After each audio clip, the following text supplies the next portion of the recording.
Político dá sequência às entrevistas com os candidatos à Prefeitura da capital. Desta vez, eu converso com Reginaldo Lopes, economista de 43 anos, representante da coligação BH no século XXI, que reúne PT e PCdoB.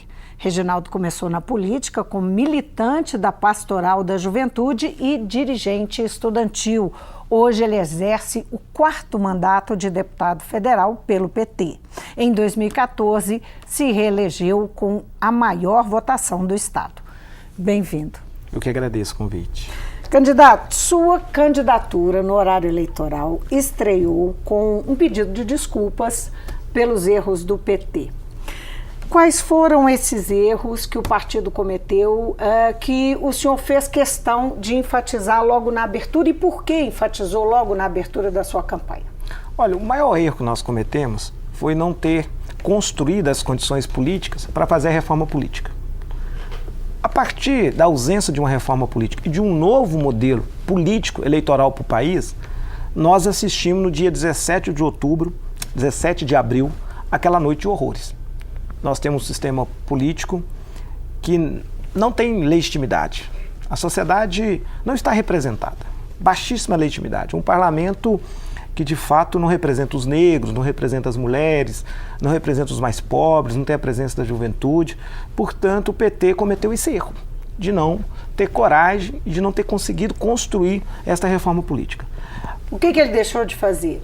Eu acho que nós deveríamos ter jogado mais peso e conversado mais com a sociedade para fazer essa reforma política. Por quê? O que está acontecendo com o partido, essa busca de criminalizar o nosso partido, criminalizar as pessoas que são do PT, pela uma falência do sistema político, não é justo. Até porque todos os outros partidos políticos participou desse sistema político. E quem criou esse sistema? Foram os setores da elite. Esse sistema era um sistema que não era ilegal, mas era legal. O PT nasceu para não participar desse modelo. O PT não deveria ter participado desta regra do jogo, esta política que, na verdade, criou muita crise, né? De legitimidade do parlamento também, mas também crises que a sociedade não aceita no século XXI. Agora, como é que essa crise, a sucessão de escândalos, as prisões envolvendo o PT, as denúncias, a denúncia que agora foi apresentada pelo Ministério Público contra o Lula, como é que isso interfere na sua campanha, no seu desempenho eleitoral, que até agora não aparece, pelo menos nas pesquisas que foram divulgadas, como um bom resultado? Primeiro eu quero dizer que eu tenho lado. Eu represento a esquerda no Brasil e represento nessa candidatura em Belo Horizonte. Nós temos muitas candidaturas, mas só tem 2 lados, para ser bem sincero, né? O que pensam os outros candidatos? Do ponto de vista da gestão, da democracia, da participação. Para quem a prefeitura vai trabalhar de fato? Nos últimos anos trabalhou para a iniciativa privada. Como é que, só para eu entender, como o senhor está relacionando essas questões, que são questões maiores do cidadão, do eleitor, com aquilo que o eleitor se preocupa na cidade? Não é porque nós estamos numa disputa municipal, o eleitor está interessado nas campanhas que estão fazendo esse discurso pela democracia, enfim, questões mais amplas da política. Como acreditar num candidato que não defende a democracia? Sabe o que o cidadão pode esperar fora do ambiente da democracia? Por que deram o golpe? Né? Porque não comprovaram. Olha, no dia 17 de outubro, os deputados votaram pelos filhos. No Senado, 17 de abril. No Senado, votaram pela obra, conjunto da obra, não pelo processo legal. Não comprovaram que teve pedaladas fiscais, que é crime. Depois, o presidente Lula acabou de ter pedido indiciamento pelas convicções, não pelas provas. Portanto, de fato, quem defende e quem acha que este é o modelo para a nossa democracia, não tem lado na política, ou quer fora do ambiente da democracia, do devido processo legal e da Constituição. O que você vai esperar quando rompe com a democracia, com o voto e com a soberania popular? Retrocesso. Olha, alguém pode dizer assim, mas o Michel Temer foi eleito na chapa da presidenta Dilma. A forma que eles arrumaram tem até áreas de legalidades. Mas, de fato, a intenção foi só política. Para colocar no lugar o quê? Um programa que não foi discutido. A ponte para o futuro, que é uma ponte para o desastre dos mais pobres, é, na verdade, um rompimento com o programa que foi eleito. É um rompimento total. Olha a PEC 241, por exemplo. O que eles querem com a PEC 241, uma emenda na Constituição? Eles querem congelar o Estado brasileiro para os próximos 20 anos. Cortando dinheiro da onde? Da educação, da saúde, da assistência social. Para pagar o quê? Juro para o sistema financeiro. E quem financiou o golpe no Brasil? Quem financiou a queda da presidenta Dilma? O sistema financeiro. Porque sempre é assim. Quando o sistema financeiro e os setores da elite acham que vai pagar a conta, porque eles não gostam de democracia, eles suportam a democracia. Aí eles rompem com a democracia. Olha, de 1930 até hoje, só 4 presidentes terminaram o mandato. Não é sério. Então nós também precisamos dizer o seguinte: os outros candidatos e os outros partidos, do lado de lá, representam um golpe à democracia. E ao representar, olha, o que o Márcio Lacerda fez com o PSDB no governo de Belo Horizonte? Não cumpriu as obras do orçamento participativo.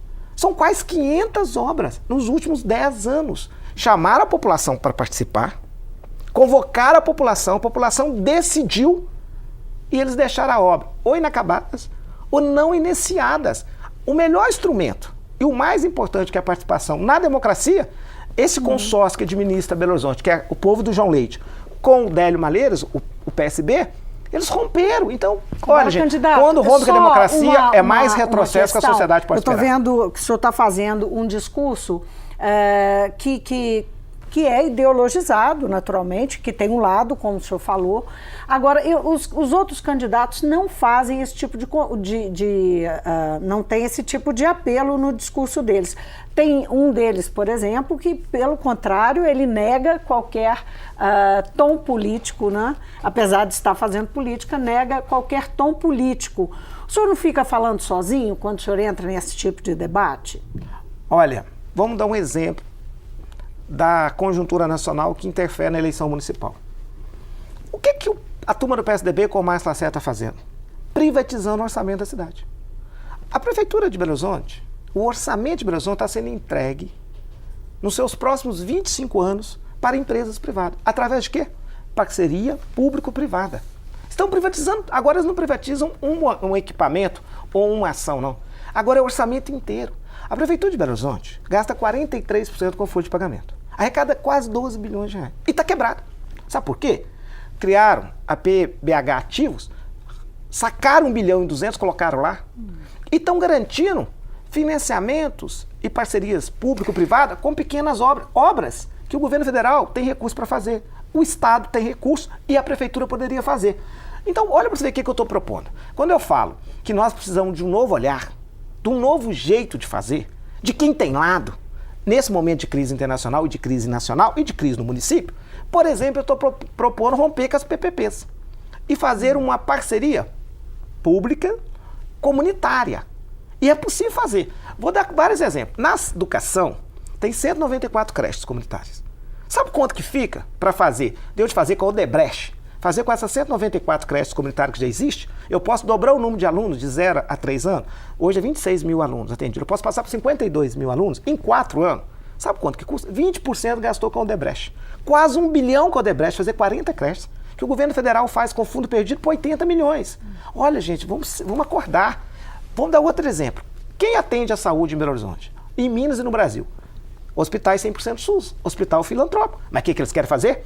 SPE, Sociedade de Propósito Específico. Eles estão para reformar centro de saúde, obra de 500, 600 mil, para construir mais 70 e poucos postos, 2 bilhões de reais para os amigos. Essas são as principais para educação e saúde? Saúde eu posso fazer 100%, posso fazer todas as cirurgias eletivas, posso criar um centro de especialidade médica em parceria com os hospitais filantrópicos 100% SUS para cada regional, em 24 horas. Hoje o cidadão demora um ano, 2 anos para fazer um exame especializado, uma cirurgia, e 24 horas o agente da saúde da família pode informar que dia e que hora que ele vai fazer o exame ou a cirurgia, fazendo muito mais barato.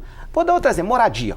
Por que Belo Horizonte tem um monte de movimento de ocupações? E ontem teve uma cena lamentável, porque esse prefeito não dialoga. Ele não tem uma política de moradia popular, ele não trata a moradia como um direito do cidadão. E nós fizemos em Belo Horizonte no governo passado. Como é que o senhor vai objetivamente tratar a questão da participação popular? Não, vou dar uma tradição, inclusive, do seu partido eu quero colocar o dinheiro outras gestões. No fundo de moradia. No fundo de moradia, de habitação popular. E posso fazer com os grupos de moradia, de autogestão, extremamente organizado. Sai pela metade do preço. Nós fizemos 14 empreendimentos no governo do Patrus, do Célio, do Pimentel, em Belo Horizonte, 14 empreendimentos. Não, a loja é tudo com o empresário. E podemos fazer melhor que Minha Casa Minha Vida. Só as pessoas que estão em casa podem visitar Castelo 1, Castelo 2 na Pampulha. Podem visitar lá na Serra Verde, por exemplo, Mar Vermelho. Tem vários exemplos. Vou dar outro exemplo. Agricultura familiar. Pode ter uma PPC com os produtores para melhorar a segurança alimentar e nutricional, o que melhora a saúde do nosso cidadão.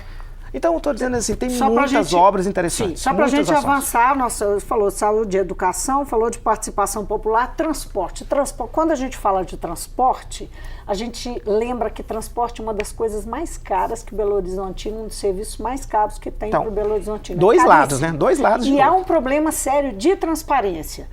Se por um lado a gente não tem o metrô, como deveria ser, por outro lado existem fortes questionamentos em relação à transparência do transporte coletivo. Quem administra o transporte em Belo Horizonte hoje? Como é que você vai tratar isso? PSDB, o povo de João Leite.